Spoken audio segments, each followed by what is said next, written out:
Have you ever heard someone tell their lover, "She can't live without me"? That one arrogant sentence was the beginning of an entirely different life for one woman. On a winter night in Manhattan, standing behind a closed door and hearing her husband say those words, she didn't cry, didn't scream, she simply walked away. A small suitcase, a few old things, and a shattered heart, that was all she took with her. No one expected that from what seemed like an ending, she would begin to write a new chapter, one of freedom, healing, and a strength she never knew she had. This is the story of Mariah, a woman once thought to be fragile, who rose again and made the world see the light within her.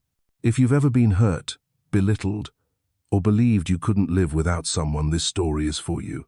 Listen slowly, because somewhere in this voice, you might hear yourself. December in Manhattan was the kind of cold that cuts, so sharp it felt like even the light could wound you.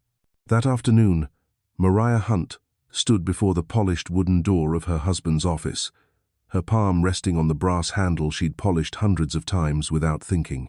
Behind that door, Sebastian's voice drifted through, deep, warm, and far too intimate. The way he said, "Allison," told her there was no room left for denial. "Trust me, she's not going anywhere.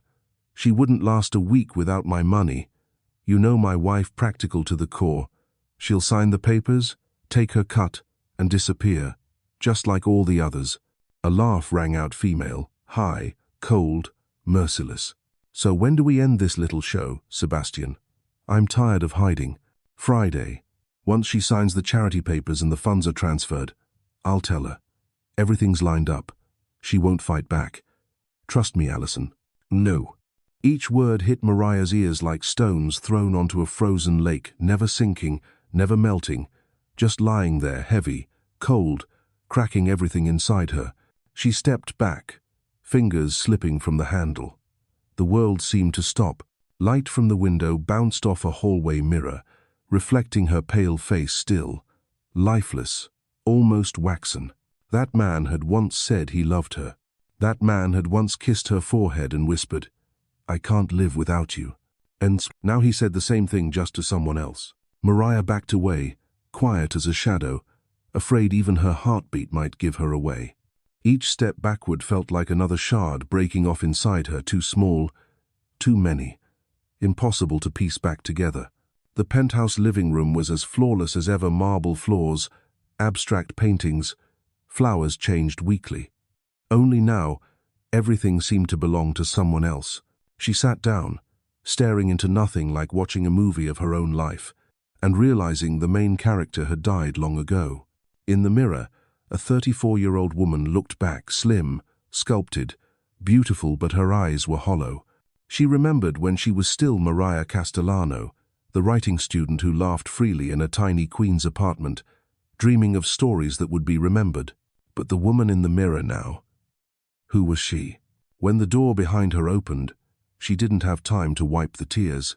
Sebastian walked in, loosening his tie, talking on the phone, still confident, still commanding, like a king addressing his court. His eyes brushed past her the way one glances at furniture. He hung up, smiled lightly. "Hey, love, what do you want for dinner? I'm thinking Thai, your favorite." Mariah didn't answer right away. The question escaped her lips before reason could stop it. "Are you having an affair?" Silence, so deep it seemed to pull the air out of the room. Sebastian froze. For the briefest second, she saw panic in his eyes, then calm, almost relief. "Yes," he said. "I don't want to hide it anymore. It's been 6 months. Her name is Allison Rodriguez. She works with me." Part of Mariah wished he'd lied. A lie, at least, would have meant he feared losing her. But he didn't. The truth fell easily, cruelly. She nodded. "And the divorce after Friday?" Might as well say it all. He stiffened, frowned. "You were eavesdropping?" "No. You spoke loud enough for all of Manhattan to hear." A flicker of shame crossed his face, then vanished. He crossed his arms, inhaled, regaining that air of authority. "I never meant to hurt you, but Allison understands me. She lives in my world. You and I, we're too different."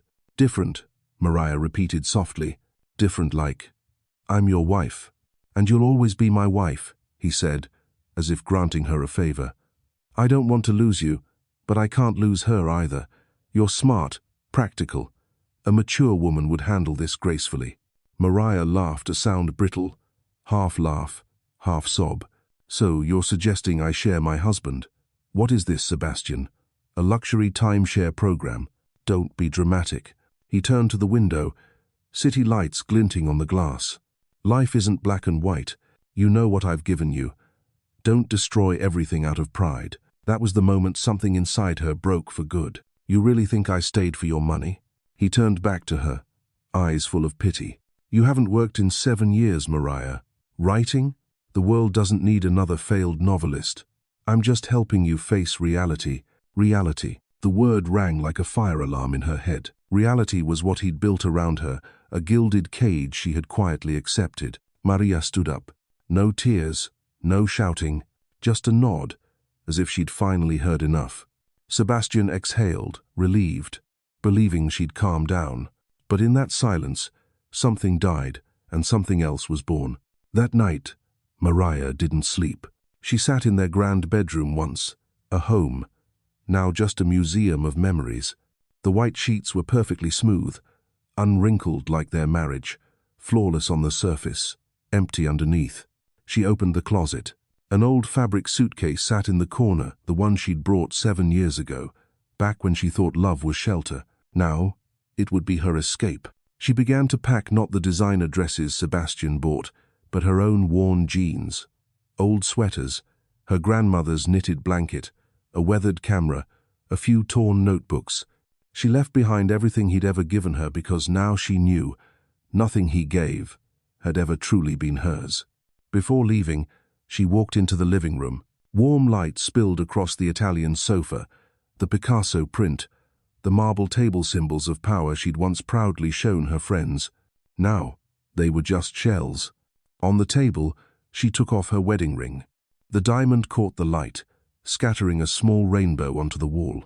She placed it beside the keys and the bank card labeled Sebastian Hunt, primary holder. 3 objects, perfectly aligned like a declaration. "I don't need anything from you." She lifted her phone, took a photo, a simple frame, heavy with meaning. Then she typed, "You're right. I don't belong in your world. But you're wrong if you think I can't live without it. Don't look for me." Send. Block. No turning back. When the elevator doors opened, the night air rushed in, cold, sharp, almost cleansing. On the sidewalk, she pulled her suitcase, her breath forming small clouds, her heels clicking like a heartbeat against the pavement. Part of her was terrified, but another part, for the first time in years, felt alive. She called Lucia. Her friend's voice came through the line, warm as firelight. "Come home, Mariah. There's always a room for you here. No questions, no judgment, just love." As the car pulled away from the Upper East Side, Mariah looked in the rearview mirror. The building faded behind the mist. That place had once been her whole life. Now, it was just a backdrop for a character she would never play again. Inside her suitcase, the zipper closed with a sound like an ending. But under the winter sky, as the city lay beneath a thin layer of snow, Mariah knew. Perhaps this was not an ending at all, but the true beginning of her life. Lucia Morales lived in an old red brick house in Fort Greene, Brooklyn. 3 narrow floors, black wrought iron railings, and window boxes where mint plants clung to life against the winter. When Mariah dragged her suitcase up the steps, the door opened before she could knock. Lucia stood there, a towel in hand, hair messy, a knowing smile on her face, the kind of smile that said she'd been waiting for this moment a long time. "Come in, baby girl. You're freezing." Just 4 simple words and Mariah's tears came. In the warmth of the kitchen, with the scent of orange spiced tea and cookies drifting through the air, she sat at the wooden table. Her hands still trembled, haunted by the feel of the penthouse door handle the line between her old life and the new one. Lucia didn't ask what happened, didn't demand an explanation. She just poured tea and slid a cup across the table. "Drink first. Talk when you're ready." Mariah said nothing. She just took a sip and broke down. Not the loud, wailing kind of cry, but the quiet sort, where every tear carries years of suffocated pain. Lucia sat across from her, silent, passing tissues when needed.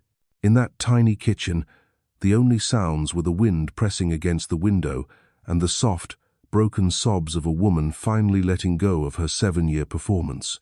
"He's seeing someone else," Mariah finally said, her voice rough, like a blade dragged across her throat. Lucia nodded, as if she already knew. "And I heard everything. Every word. He said I couldn't live without his money." "Oh, one." Lucia's lips tightened, her eyes a mix of compassion and anger. "Did he forget who you were before him? The girl who wrote stories, worked 2 jobs, lived off coffee and dreams.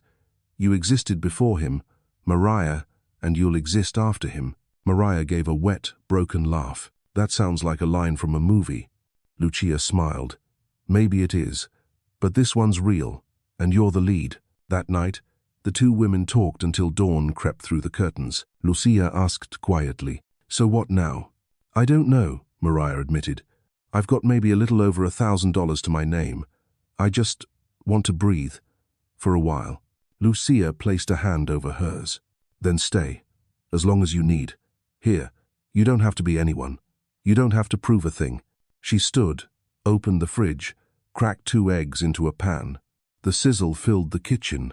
Mariah watched, feeling strangely at home, as if she'd just returned from exile. No marble floors, no mirrored walls, no echo of high heels. Just breakfast, a friend, and peace. "Over eggs and toast," Lucia said softly. "Remember back in grad school? We used to dream about starting a publishing house for women writers." Mariah laughed, really laughed, for the first time since that night. "Oh, I remember. I'd write, you'd edit. Then reality hit and I got married." Lucia smiled. "Maybe this is the real beginning. I believe God has a plan, even when it all looks like ruin." Mariah looked out the window. Morning light filtered through bare branches, fragile, but steady. "Maybe. I need to start writing again. Not for anyone else, just for me." "Then write," Lucia said. "Start from last night. Write about the sound of that door closing. Write about what it felt like to realize you had nothing left except yourself." Mariah nodded. Last night, she'd lost everything.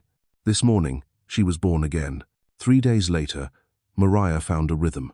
Every morning, when Lucia left for her teaching job, Mariah sat in the small upstairs room overlooking Lafayette Avenue. Winter light spilled in cold, but pure. On the desk, an old laptop, a cup of black coffee, and a blank page. The cursor blinked steady, patient, like a heartbeat. Mariah rested her fingers on the keyboard, not sure where to begin. Then she typed the only truth she could grasp. "I'm sitting in the ruins of the life I used to have." That sentence opened the floodgates. Like water breaking through a dam, once it started, nothing could stop it. She wrote all morning about the hollow dinner parties, the polite lies, the slow erosion of herself, until there was nothing left to give. When Lucia came home, Mariah was still there, eyes swollen, but burning with a new kind of fire. "I just wrote 4,000 words, she said, her voice trembling with energy. Lucia skimmed a few lines, silent for a long moment. Then she took Mariah's hands. "You know what this is, right? You're not just writing, you're saving yourself." That night, Lucia created a Medium account for her. "Post it," she urged. "Someone needs to read this."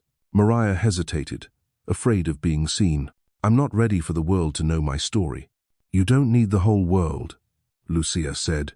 "Just one person, the one standing where you once stood, the one who thinks she can't survive if she leaves." Mariah was quiet. Then she hit publish. The title, "The Mathematics of Disappearing." She expected nothing, went to bed feeling reckless. The next morning, her phone wouldn't stop buzzing. Notifications. 10,000 reads. 500 comments. Messages flooded in. "You just wrote my life. I left my husband last night. Thank you." Mariah sat frozen, tears streaming down her face. She had thought she was alone in her pain. But there were thousands, tens of thousands who had been waiting for someone to say it first. Lucia stood behind her, a hand on her shoulder. "See? You never needed him to survive. You just needed you. And now, other people need you too." Outside, snow began to fall again. But this time, it didn't feel cold. Because in that small Brooklyn room, a fire was burning. The kind that begins when a woman finally understands. A closed door isn't the end. It's the way out. Every winter morning in Brooklyn had its own sound. The hum of streetcars gliding along their tracks, the wind threading through wooden window frames, and somewhere down on Lafayette Avenue, the coffee vendors calling to each other over the chill. Mariah had learned to love those sounds, the simple rhythm of a life she had forgotten for 7 years, buried under the click of heels, the clink of champagne glasses, and the heavy silence of a marriage already dead. On the 7th day since she'd left the penthouse, she sat at her makeshift desk, an old wooden table Lucia had left by the window, beside a tiny cactus fighting to survive the winter. On the wall, she'd taped a note written in black marker. "If I don't write, I'll die the slowest death." Lucia laughed when she saw it. "Still the drama queen from college, huh?" Mariah shrugged. "Not drama, just truth." Since her first post had gone viral, her inbox had filled with messages from women everywhere. Nurses, teachers, office workers, even a mother of 4 in Texas. They wrote of betrayal, of being dismissed, of being forgotten. One message read, "Mariah, I'm sitting in my car reading your post, suitcase in hand. I just left home. I don't know where I'm going, but because of you, I believe I won't die." Mariah's throat tightened as she read. She didn't fully understand what she was doing, only that if her words could pull someone back from the same edge she once stood on, then she had to keep going. She began to write every day. Morning, write. Afternoon, read responses. Night, write again about whatever truth had surfaced that day. Her next essays were titled, "Conversations I Used to Avoid," "When I Stopped Apologizing for My Feelings," and "How to Stand When There's Nothing Left." Each one was a small cut of truth. No fancy language, no philosophy. Just honesty, the kind people share at 3 a.m. when no one else is listening. One afternoon, Lucia came home with an envelope. "Something for you," she said. Mariah opened it. The Medium logo stared back at her. A note inside read, "Congratulations. Your story has reached 200,000 reads. We'd love to feature you in our column Women Who Write Back." She froze. 200,000. 200,000 people had read her story. The woman once labeled useless, dependent, unable to survive without her husband's money. Mariah laughed softly, part tear, part pride. Then she wrote in her journal, "The world once taught me to be quiet, to be loved. Now I speak, and I am heard." That evening, Lucia took her out to a cafe in Park Slope. Warm air, golden lights, wooden tables, a soft hum of jazz. Lucia sipped her cappuccino and tilted her head. "See? He was wrong. You're not only alive, you've made the world know your name." Mariah smiled. "I'm just writing." "No," Lucia said. "You're living by writing." Mariah went still. The word living rang through her like a bell. How long had it been since she'd actually felt alive? That night, back home, she opened her laptop and began a new piece. This time, it wasn't about pain. It was about hope. "I once thought I was only the background character in someone else's story, but it turns out I was always the main one. I just forgot how to hold the pen." She posted it at 1 a.m., never knowing that somewhere across the city, an editor from Hartley and Marks Publishing was awake, scrolling through Medium, and stopped at her final line. The next morning, an email arrived. Short, simple. "Dear Mariah, I'm Jennifer Walsh from Hartley and Marks Publishing. We'd love to discuss the possibility of turning your essays into a book. Your voice is exactly what women today need to hear." Mariah read it twice, then again. Lucia came out of the bathroom, hair still damp, and saw her sitting motionless. "What happened?" "I just got an email from a publisher." Lucia froze. "Are you serious?" Mariah nodded, her hands trembling. She had never imagined that in her darkest chapter, a hand would reach for her from the light. Their first meeting took place at a cafe near Union Square. Jennifer, short hair, glasses, an intelligent warmth in her eyes, had read every essay. "You have the voice of truth," she said. "You're not just writing, Mariah, you're speaking for a generation of women. I want you to consider turning your stories into a book." Mariah smiled shyly. "I'm not a real writer, just someone who survived and happened to tell the story." Jennifer leaned forward. The world doesn't need more authors. It needs survivors who can tell the truth. That line stayed with Mariah all day. That night, she opened the window. The wind was cold, but gentle. Below, yellow taxis streamed through the streets, people rushing somewhere, each life moving forward. She thought of herself a year ago, the woman sitting in a luxury car, staring out at a world she couldn't feel. And now, a woman in a small room, seeing everything clearly for the first time. She picked up her pen and wrote in her notebook, "I don't write to take revenge. I write to survive." Ends of quote. And when she finished that sentence, for the first time, deep down, she realized she no longer hated Sebastian. All that was left was a quiet kind of gratitude, because, in his own cruel way, he had set her free. In Manhattan, winter often arrived with urgent emails. That Monday morning, Sebastian Hunt sat in his 72nd floor office at Hunt Medical Technologies, the same face, once smiling from the cover of Forbes, staring at a bold red subject line. Transaction unable to process. Requires confirmation from Mrs. Mariah Hunt. At first, he thought it was a system glitch. He called his CFO, irritation edging his voice. "Fix this. My wife has nothing to do with these accounts." A long pause on the other end. "Actually, sir, she does. According to the 2021 records, she's a co-signatory. Any withdrawal over 10 million requires her authorization."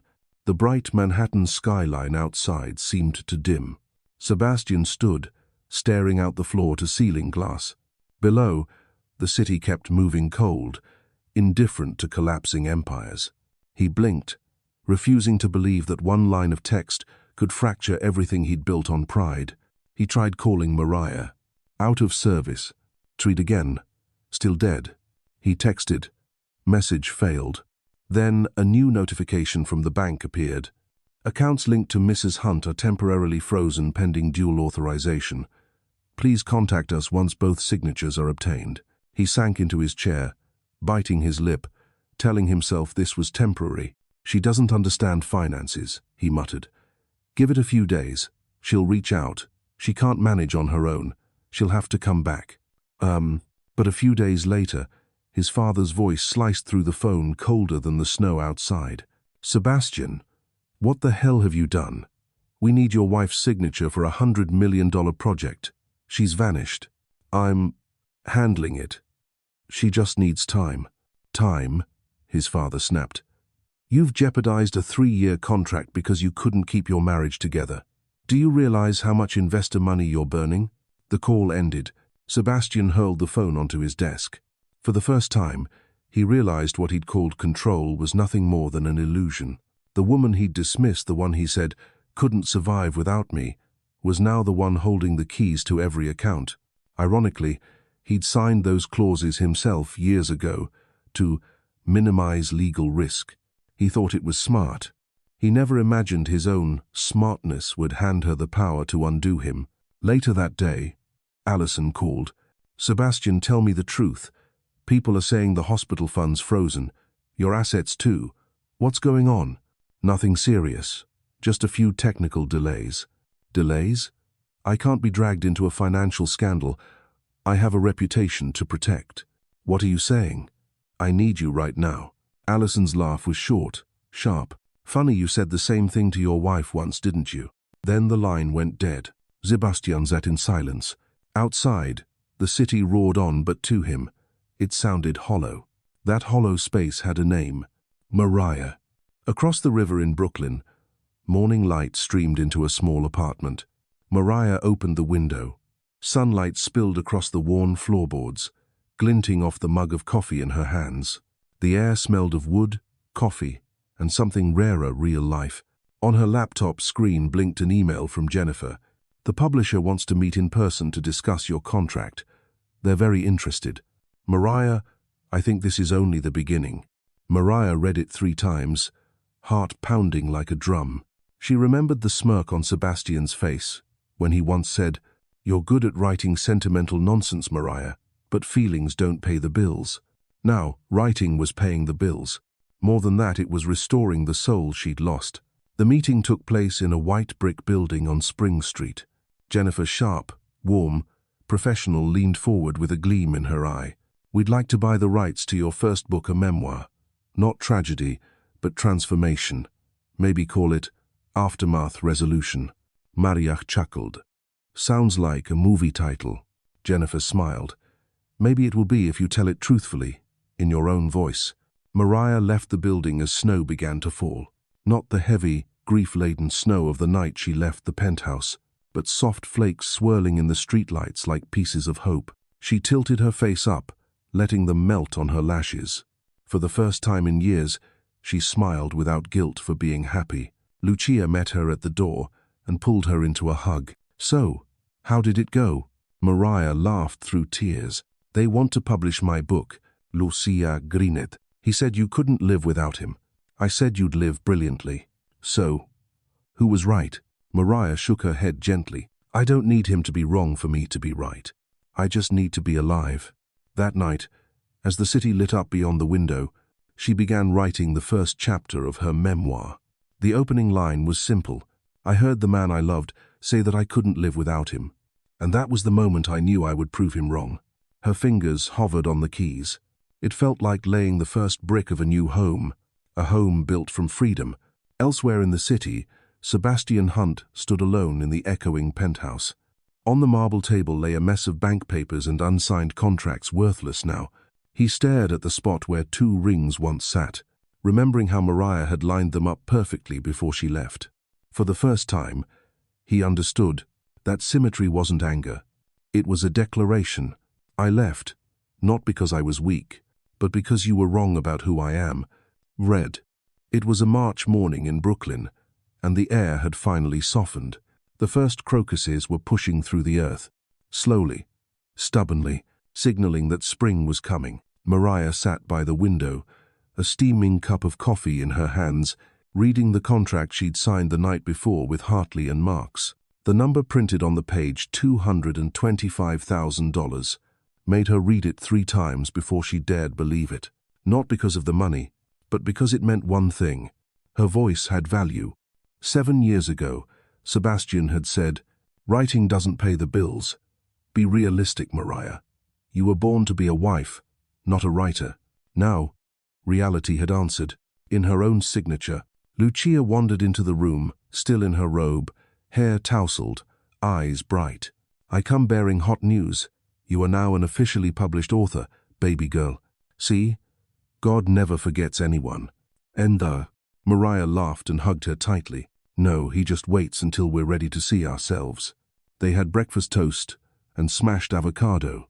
As "Rise Up" by Andra Day played softly on the radio, Mariah looked out the window and said quietly, but firmly, "I want to keep writing not just about me, but about other women who still believe they're not strong enough to leave." Lucia nodded. "You're not just telling stories anymore, Mariah. You're saving lives." Later that day, another email arrived, this time from Vogue. "We'd love to feature you in our column. Women reclaiming themselves." Mariah stared at the screen, her hands trembling slightly, not from excitement, but from the weight of meaning. She, once a shadow beside her husband, was now being asked to speak as herself. The photo shoot took place right in her Brooklyn apartment. The stylist suggested a big studio, but Mariah shook her head. "No, here, among the real things. The desk where I write, the wall covered in notes, the old window. I want people to see me as I am." When the camera clicked, Mariah didn't smile. She simply looked into the lens, calm, steady, unadorned. The photographer whispered to his assistant, "She's not posing, she's existing, and that's the most beautiful thing." The article was published 2 weeks later. Title: Mariah Hunt, the woman who rewrote herself. Subtitle: From abandoned wife to writer inspiring millions. That night, Mariah sat at her desk, scrolling through the thousands of comments flooding in.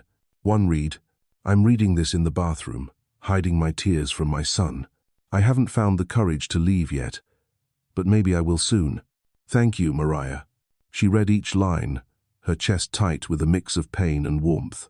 Fame, she realized, meant nothing. What mattered were the women, each one beginning to believe in herself again, because they'd seen her survive. Across the city, Sebastian Hunt was learning the taste of true silence. No assistants waiting outside his door. No morning emails with, "Good morning, Mr. Hunt." No sycophantic compliments. The board had suspended him, handing control to Marcus Chen, the protégé he once dismissed as too mild. His father stopped returning calls. Allison, the mistress, had disappeared from the city without a trace. All that remained was a 4,000-square-foot penthouse, and the echo of emptiness. Sebastian stood at his desk, staring at the spot, where Mariah used to leave a small bouquet every Monday morning. He used to tell her, "You don't have to do that. Flowers just wilt." And she'd smile. "That's exactly why we replace them. Everything wilts, unless we care for it." He'd never understood. Now, he understood too well and too late. One sleepless night, he typed Mariah Hunt into Google. The first headline that appeared, author Mariah Castellano Hunt releases memoir Aftermath Resolution, a manifesto for women's freedom. Beneath it was her photo eyes, bright, smile calm. He clicked, and read, every word cut like a knife, but also held up a mirror. "You said I couldn't live without you. But maybe it was you who never learned how to live once I was gone." Sebastian closed the laptop and sank into his chair. There was nothing left to defend. She had turned pain into legacy, and he had turned love into a lesson he'd never forget. When the memoir launched, Mariah and Lucia arrived at the Strand bookstore in Manhattan. The line wrapped around the block. Women stood holding her book, many with daughters beside them. A little girl, maybe 10 years old, stepped forward, whispering shyly, "My mom says she can smile again because of you." Mariah knelt, taking the girl's hand. "Then help her keep that smile, okay?" The signing lasted until nightfall. On the ride home, Lucia looked at her through the taxi's glow and said, "See, you didn't just survive. You're helping a generation rise." Mariah gazed out the window at the glittering Manhattan skyline. "I didn't save anyone," she said softly. "I just told the truth, and they found their own strength in it." Then, in another apartment across town, Sebastian sat alone in the dark, watching a TV replay of her book launch. A reporter asked, "If he's watching this right now, what would you want to say to him?" Mariah lifted her head, her voice steady, her eyes gentle. "Thank you for teaching me the most valuable truth, that freedom is something no one can buy, not even the richest man." Sebastian turned off the television. No anger, no resentment, just a vast, aching emptiness, because now he understood she no longer hated him, and that hurt more than any revenge ever could. Summer came early to New York. On the streets, linden trees bloomed, their sweetness drifting through every breeze. Mariah stood by the doorway of a small classroom in Sunset Park, watching a group of women laughing softly under the morning light. It was her writing class aftermath workshop, a space for those who had once shattered, to learn to speak again through words. On the whiteboard, written in her graceful slanted hand, "We don't write to tell stories. We write to remember that we're still alive." There were about 10 women in the room, a nurse whose husband had left her, a single mother in the middle of a divorce, a woman with bruises still fading from the past. They sat around a table, pens in hand, faces tentative but hopeful. Mariah stepped forward, her voice soft as wind. "Today, let's write about the first time you realized you'd been silent too long. It doesn't have to be beautiful. It just has to be true." Carmen, a woman with tired eyes and curly hair, raised her hand. "Miss Mariah, what if I've never said it out loud before? What if I'm scared people will think I'm weak?" Mariah smiled gently. "Carmen, weakness isn't a sin. The real sin is pretending to be strong for so long that you forget who you are." The room went quiet. Then one by one, pens began to move. The sound of ink against paper. It was, to Mariah, the sweetest music on earth. Lucia stood at the doorway, watching with pride. When class ended, she wrapped her arms around Mariah. "You're doing something miraculous." Mariah laughed softly. "I'm just telling my story so they can find the courage to write theirs." Hey. That night, when the city lights blinked awake, Mariah sat at her desk and typed an email to Jennifer. "I want to expand this class into something bigger. Maybe call it the Aftermath Resolution Fund, a project to help women find their voices again. I don't just want to teach writing. I want to create real opportunities. Jennifer replied before midnight. Do it. I'll help you find funding. The world needs more people like you, Mariah. Mariah stared at the glowing screen, eyes misted. 7 years ago, she had once drafted a letter asking her husband's permission to start a little writing class for fun. He'd laughed and said, "No one needs to learn to write. They need to learn to make money." Now, she was teaching writing and saving lives, and she had both money and meaning. At the same time, across the city, Sebastian Hunt sat in the waiting room of Dr. Patricia Morrison, a quiet therapist's office in the Upper West Side. He had been waiting for nearly 40 minutes, not because the doctor was late, but because he wasn't ready to walk in. The man who once signed $100 million deals, who commanded operating rooms full of surgeons, was now sitting there, fidgeting with an old ring like a lost child. When the door finally opened, Dr. Morrison's voice was calm but firm. "Mr. Hunt, please come in." No.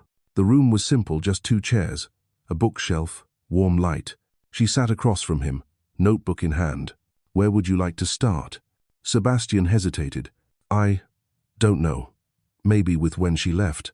"Do you hate her?" "No." "Do you blame her?" "No.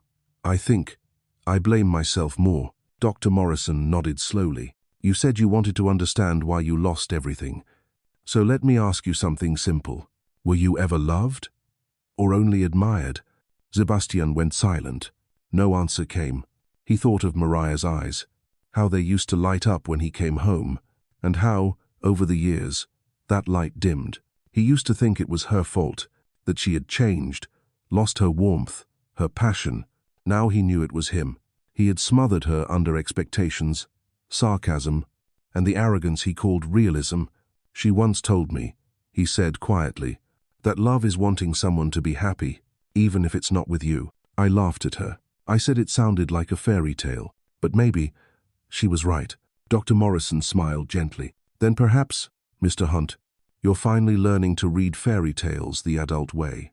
From that day on, Sebastian came back every week. He spoke about his mother, a cold woman who never hugged him, his father who taught him how to win, but never how to love, and himself, the little boy so terrified of being left behind, that he spent his life trying to control everything around him. Each session reopened an old wound, painful but real. One evening, as he left therapy, he passed a bookstore in Soho. In the window, displayed front and center, was Aftermath Resolution, Mariah's memoir, topped with a red sticker. "One bestseller this week." He stopped, looked at her photo on the cover, that calm smile, those bright, unguarded eyes, and for the first time in years, he felt something he hadn't felt since she left: peace. He exhaled slowly and whispered, as if confessing to the night itself, "She's already forgiven me. Now it's my turn." September in New York, the kind of clear sky where you feel you could almost see your own breath. In a quiet corner of Sunset Park, Mariah stepped out of her writing class, a bundle of her students' papers in her hands. The handwriting was messy, uneven, but raw, honest, heartbreakingly real. One woman had written, "The day I left, I carried 2 things, my sandals and a heart still beating. Now, every step I take, I can hear it beating for me." Mariah folded the page gently, eyes glistening, not out of pity, but because she understood. That sound was the sound of survival. That afternoon, her phone rang. Jennifer's voice burst through, bright and excited. "Mariah, you're not going to believe this. Columbia University just invited you to speak at their Women in Literature conference." Mariah froze. Columbia, her old school, the place she had once dreamed of standing at the front of, but never believed she was worthy to. "Are you sure?" she whispered. 100%. They want you to share your story, your journey of writing to survive. They want you to tell young women that silence isn't humility, it's self-imprisonment." Mariah sat still for a long time. Her mind drifted back to that winter night, nearly 2 years ago, when she'd walked away from the penthouse with a small suitcase. Who could have imagined that night would lead here? That evening, Lucia hugged her tight. "You deserve this, Mariah." Mariah smiled through tears. "I'll speak, but not just for me, for all of us." On the day of the conference, The hall at Columbia glowed gold under the afternoon light. Mariah walked onto the stage in a simple beige dress. No jewelry, no pretense. When she began, her voice was soft but steady. There was a time I thought I no longer had a voice. Then I realized silence is also a choice. But it's not a way to live. The room went utterly still. She spoke of pain, of writing as survival, of the women in her workshop passing hope to one another like light. At the end, she said, "I once loved a man so deeply I lost myself, and today, I want to thank him, not for the hurt, but because through it, I discovered what freedom truly means." The applause rose long, warm, thunderous, and she had to bow more than once. At the very back of the hall, a man stood quietly and slipped out unnoticed. No one saw him, but Mariah did. Just a glimpse, and she knew. Sebastian. She hadn't known he would come, and he hadn't been sure why he was there. Maybe he'd read about the event in the paper. Maybe he just needed to listen. Sebastian stood in the hallway outside Columbia's grand auditorium, watching students drift out with bright eyes and notebooks in hand. He still wore a suit, but no longer the tailored arrogance of old, no longer the man who lived for applause. Now he was simply a man learning how to exist in a world that didn't revolve around him. When Mariah stepped out, she saw him waiting, hands in his pockets, quiet. For a moment, neither spoke. Not awkward silence, but a silence full of things that no longer needed to be said.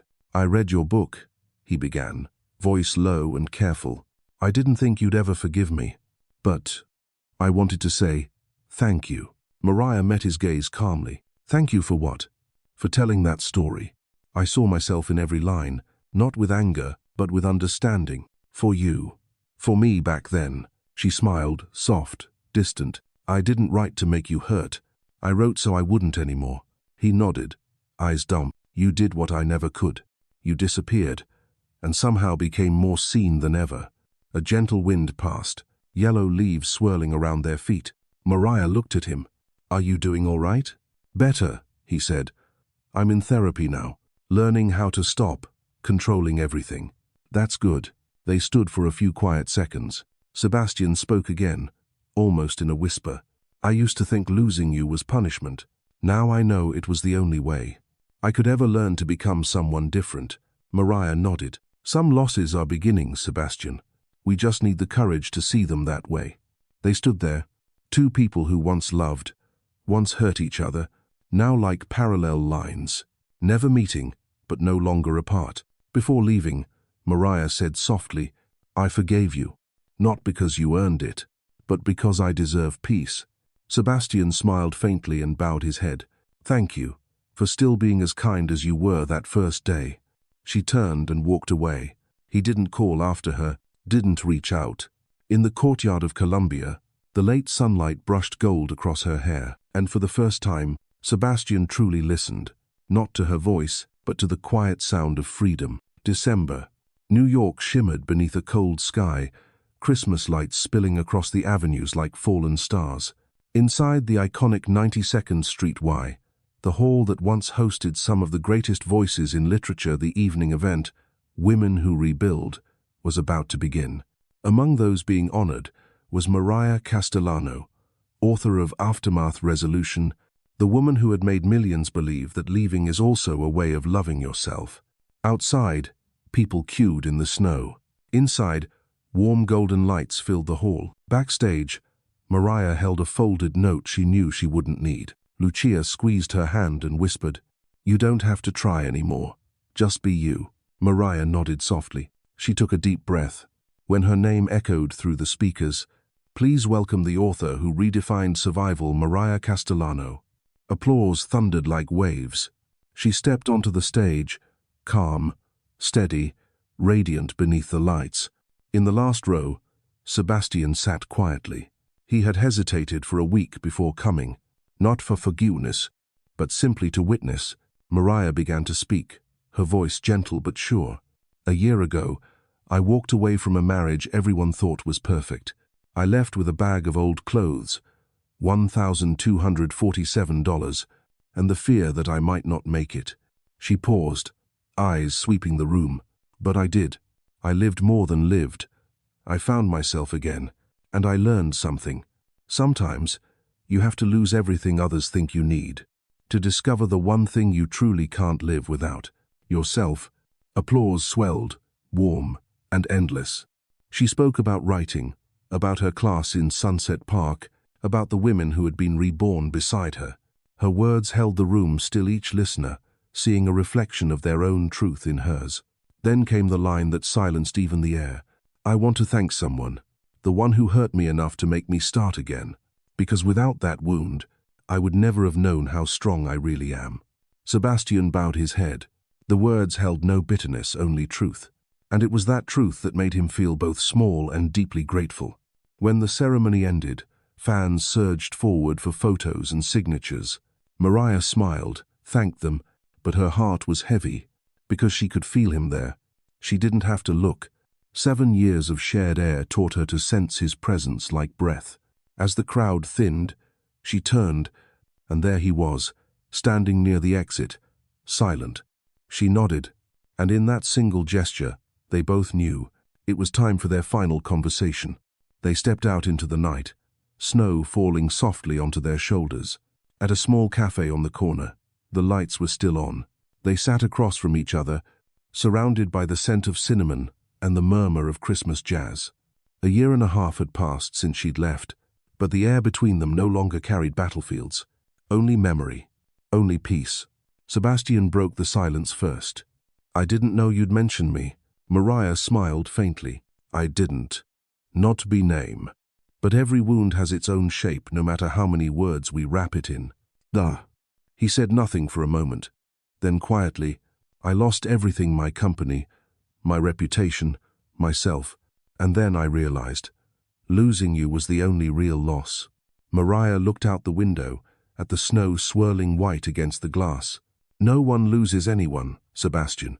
You lost the illusion of control, and I lost the illusion that love could fix someone.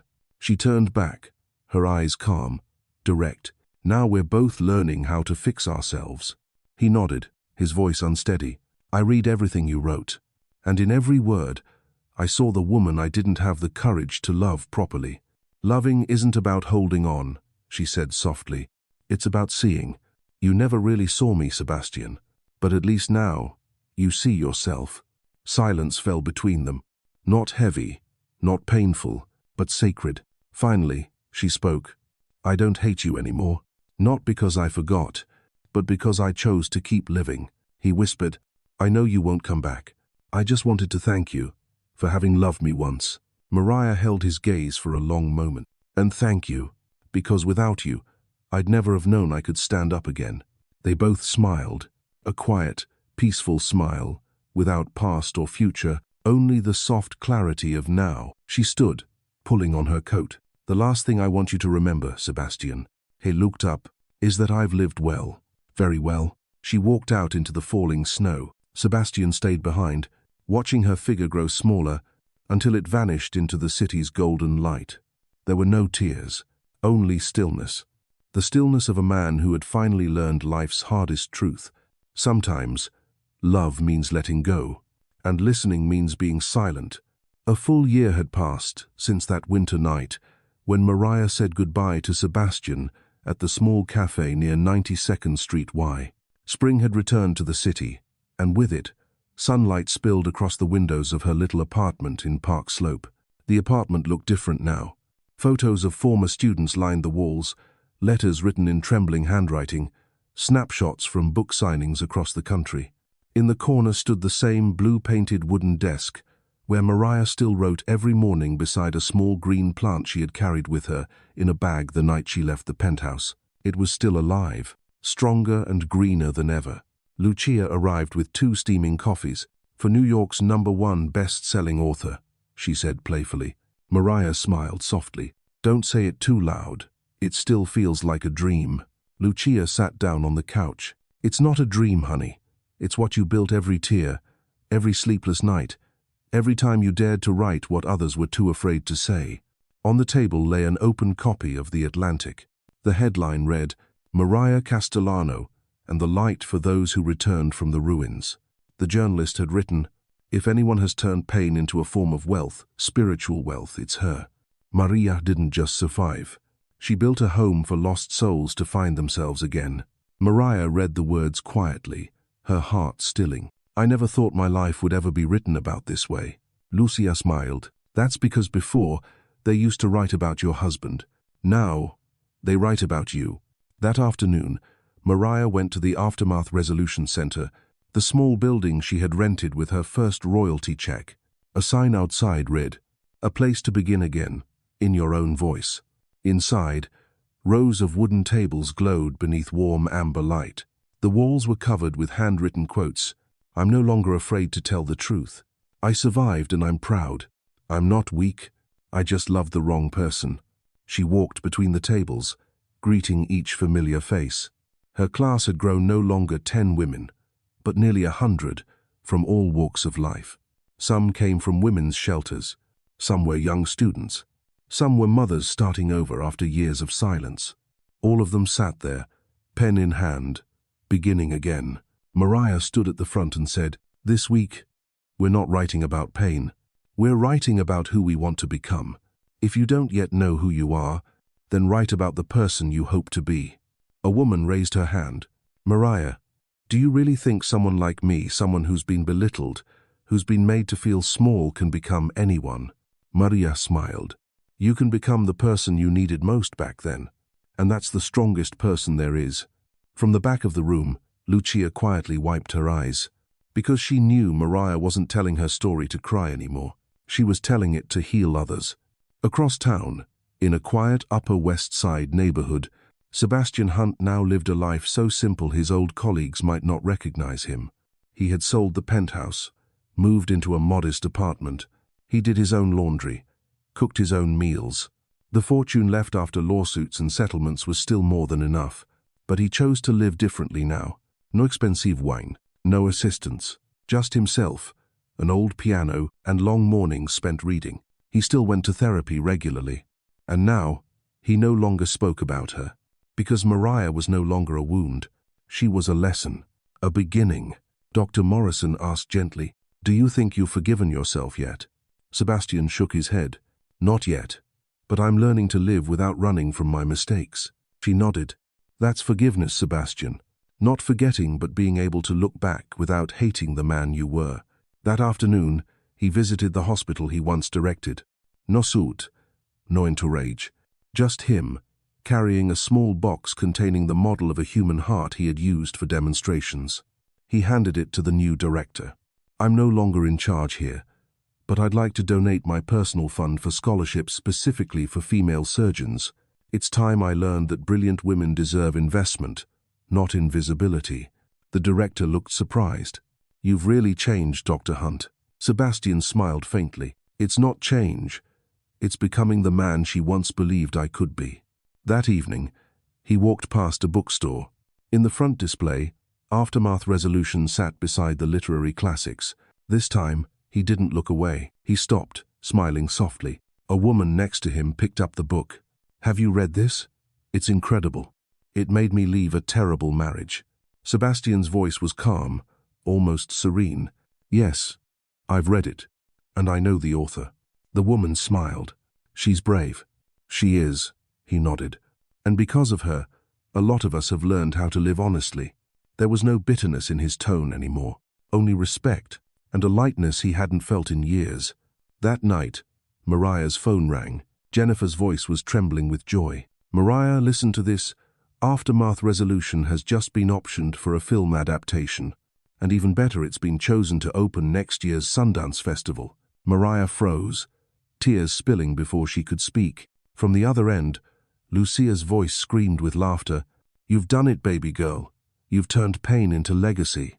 Mariah sat down, looking at the framed photo of her students on the desk. So many faces, each one a story, a scar, a life blooming anew.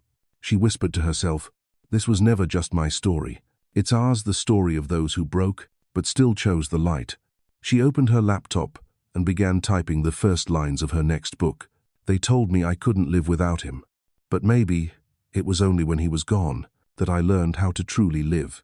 And somewhere across the city, a man sat by an old piano, playing a quiet melody, under the soft hum of New York night. He smiled to himself, because he knew the woman he once hurt had become the light. The whole world now followed. January. Utah was white with snow, the mountains of Park City dusted in silver light. The marquee outside the theater read, Sundance Film Festival, Opening Night Premiere, Aftermath Resolution. Backstage, Mariah held her ticket tightly in her hand, not out of fear, but out of pure gratitude. 3 years ago, she had been the woman walking out of a penthouse in winter, carrying only a single bag. Tonight, she stood here watching a film that told that very story, and for the first time, there were no tears left to shed. Lucia hugged her, eyes shining. Can you believe it? Your name is on the poster, the red carpet, everywhere people are talking tonight. Mariah smiled, voice trembling softly. I just want them to remember, never say, she can't live without him. Flashbulbs burst as she stepped onto the red carpet. Reporters leaned forward, microphones raised. Mariah, how does it feel to see your life on the big screen? She answered slowly, clearly. I don't see it as a story about loss. It's a story about rediscovery, about finding yourself and believing that everyone deserves happiness, even after breaking. The lights dimmed. The film began. In the darkened theater, when the scene appeared, the one where she left the penthouse, the music swelled. A simple piano theme chosen to represent the silence of freedom. Mariah's hands trembled slightly. She saw herself as she had been, frightened, cold, walking away. Then she saw the woman on screen begin to write, to teach, to smile. The audience was silent, and then the final line appeared on the black screen. She didn't survive without him. She lived fully, finally. Applause erupted. People stood. They didn't stop clapping. Mariah wiped her tears, lifted her gaze, and there, among the crowd, she saw Sebastian. He stood in the back row, not moving forward, not waving, just smiling. There was no guilt in his eyes anymore, only respect. After the screening, she stepped outside. Snow fell softly on her hair. Sebastian approached, keeping a polite distance. The film is beautiful, he said quietly. You told your story with such courage. Oh, Maria smiled. Thank you. And I hope, somewhere along your own path, you found peace too. I'm still looking, he said. One day at a time. They stood there in silence for a while. Then she said, Be happy, Sebastian. He nodded gently. And thank you for living well. Mariah's smile deepened.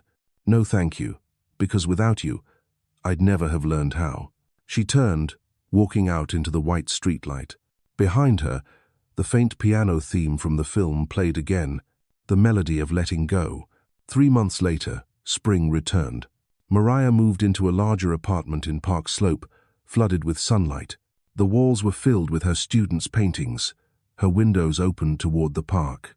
On her desk lay a new screenplay, not about her life this time, but a novel adaptation about women rebuilding themselves after war, after heartbreak, after love. Every morning, she wrote one chapter, her ritual of gratitude. Before typing the first word, she always read the line taped to her wall. I don't need anyone to prove my worth. I've already proven it by still being here and living well. Lucia came in with 2 cups of tea. You know what people are saying? Your movie might get an Oscar nomination. Mariah laughed lightly. I just hope it reaches someone who needs to hear. You can start over. When to see. Outside, sunlight fell on the small green plant on her desk, the same one she once carried out of that cold penthouse. Now it had grown taller than the tabletop, and one yellow blossom had just bloomed. Mariah touched it gently and whispered, Thank you for surviving when no one remembered to water you. Thank you for living, even when no one expected you to. That afternoon, she returned to teach at the center. Standing before the class, she asked, So what are we writing about today? The room was still for a moment. Then Carmen, the woman who once couldn't speak through her fear, smiled brightly. About the person I've become. Mariah's eyes shimmered as she nodded. Yes, Carmen. That's the only story truly worth writing forever. She looked around the room, faces glowing with life, and said softly, No one else gets to define us. No one measures our strength except by how we rise. Ed won. The class applauded, and in that moment, Mariah knew her journey was whole. It didn't need a perfect ending, only a true one. And truth meant simply to live. That night, on the podcast Mr. Heartline Stories, a warm voice spoke to millions of listeners. If today you're standing between leaving and staying, remember, happiness isn't a place you reach. It's the person you become. Mariah proved that. She didn't need anyone to save her. She saved herself, and she lived well, truly well. The music played slow, tender, luminous. End of the series. She Can't Survive Without Me. It was never just the story of a marriage ending. It was the rebirth of a woman. Mariah didn't seek revenge, didn't carry hate, didn't look back. She simply lived well, and that was the most beautiful answer of all. If you found a part of yourself in Mariah's journey, leave a comment, a thought, or simply to let us know the story reached you. And don't forget to follow Cant and me Thor for more stories of pain, rebirth, and the love we all deserve. Because sometimes, just one story at the right moment is enough to make someone believe, I will live well, truly well.